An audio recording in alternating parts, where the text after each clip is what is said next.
हीरे की खोज की कहानी बहुत पुरानी और दिलचस्प है। हीरे की खोज का इतिहास लगभग 3000 साल पहले भारत में शुरू हुआ था। उस समय भारत ही दुनिया का सबसे बड़ा हीरा उत्पादक था। आइए इस कहानी को विस्तार से समझते हैं। प्राचीन काल में हीरे की खोज। भारत में शुरुआत। हीरे की पहली खोज लगभग 800 BC में भारत में हुई थी। ये खोज कृष्णा और गोदावरी नदियों के आसपास के क्षेत्रों में की गई थी। भारतीय शासक और राजा इन हीरों का उपयोग आभूषणों और ताबीज़ों के रूप में करते थे। भारतीय ग्रंथों में भी हीरों का उल्लेख मिलता है, जहां उन्हें भगवान और रानी के गहनों में दर्शाया गया है। पौराणिक और धार्मिक महत्व। प्राचीन भारत में हीरे को धार्मिक और पौराणिक महत्व भी दिया गया। इसे शक्ति और साहस का प्रतीक माना जाता था। हीरों को धार्मिक मूर्तियों में भी लगाया जाता था। मध्यकाल में हीरे का व्यापार और विदेशी यात्रा। मध्यकाल में भारतीय हीरे व्यापारियों ने अपने हीरे का व्यापार पश्चिमी एशिया और यूरोप में शुरू किया। कई अरब और यूरोपीय व्यापारी भारत से हीरे खरीदकर अपने देशों में बेचते थे। यही वजह थी कि भारत को सोने की चिड़िया कहा जाता था। कोहिनूर हीरा इस समय के सबसे प्रसिद्ध हीरों में से एक कोहिनूर है, जिसे गोलकुंडा की खदानों से निकाला गया था। ये हीरा भारतीय और ब्रिटिश इतिहास में महत्वपूर्ण भूमिका निभाता है। आधुनिक काल में हीरे की खोज। दक्षिण अफ्रीका में खोज। 1866 में दक्षिण अफ्रीका में हीरे की बड़ी खदानों की खोज की गई। इस खोज ने दुनिया में हीरा उत्पादन को बदल दिया।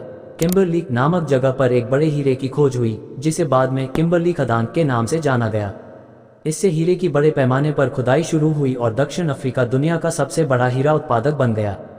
Kimberly process. आधुनिक काल में किम्बरली प्रोसेस की शुरुआत हुई, जिसका उद्देश्य खून के हीरों ब्लड डायमंड्स को रोकना था। ये प्रक्रिया ये सुनिश्चित करती है कि हीरों की बिक्री से उत्पन्न धन का उपयोग हथियारों और विद्रोही गतिविधियों के लिए न हो। हीरों की वर्तमान स्थिति। आज हीरा उद्योग बहुत बड़ा और विकसित हो चुका है। दुनिया भर में हीरों की खोज और खनन के लिए अत्याधुनिक तकनीकों का उपयोग किया जाता है। हीरे अब केवल खनिज नहीं रह गए हैं, बल्कि निवेश और समृद्धि का प्रतीक बन गए हैं। हीरे की खोज की यह कहानी समय के साथ बदलती गई है, लेकिन इसकी चमक और महत्व आज भी बरकरार है। हीरे का आविष्कार जी.ई. रिसर्च लेबोरेटरीज ने 15 फरवरी 1955 को घोषणा की। ट्रेसी हॉल ने फ्रांसिस बंडी, रॉबर्ट वेंटोर्फ और हर्बर्ट स्ट्रॉन्ग के साथ मिलकर कार्बन से हीरे का संश्लेषण किया था, जो कि पुनरुत्पादनीय था। वैज्ञानिकों को पता था कि मानव निर्मित हीरे के उत्पादन के लिए शुद्ध कार्बन पदार्थ ग्रेफाइट की आवश्यकता होती है। हीरे का दूसरा नाम मोती होता है।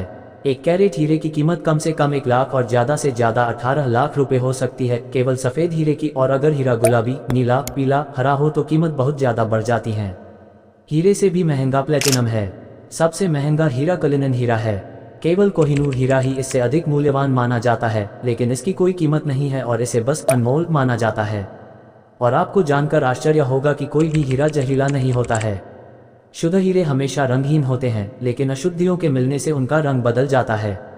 वे पीले, भूरे, लाल, गुलाबी आदि कई रंगों में पाए जाते हैं।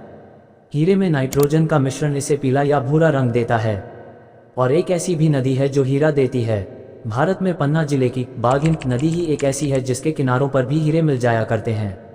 हीराधारित पट्टी क्षेत्र में बहने वाली यह नदी बारिश में बाढ़ के दौरान मिट्टी और कंकड़ पत्थर के साथ ही हीरे भी बहाकर लाती है।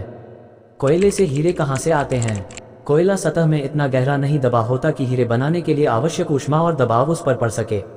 इसलिए यह अधिक संभावना है कि हीरे में बदलने वाले कार्बन जमा ग्रह निर्माण के दौरान पृथ्वी के आंतरिक भाग में फंसे कार्बन से या सबडक्शन प्रक्रियाओं द्वारा वितरित कार्बन से प्राप्त होते हैं। और मेरा आपसे सवाल है कि अगर आपके पास हीरा होता तो आप क्या करते? और मेरे प्यारे दोस्तों, अगर आपको यह वीडियो अच्छी लगी हो तो लाइक कर दीजिएगा और चैनल को सब्सक्राइब करना आपका काम है।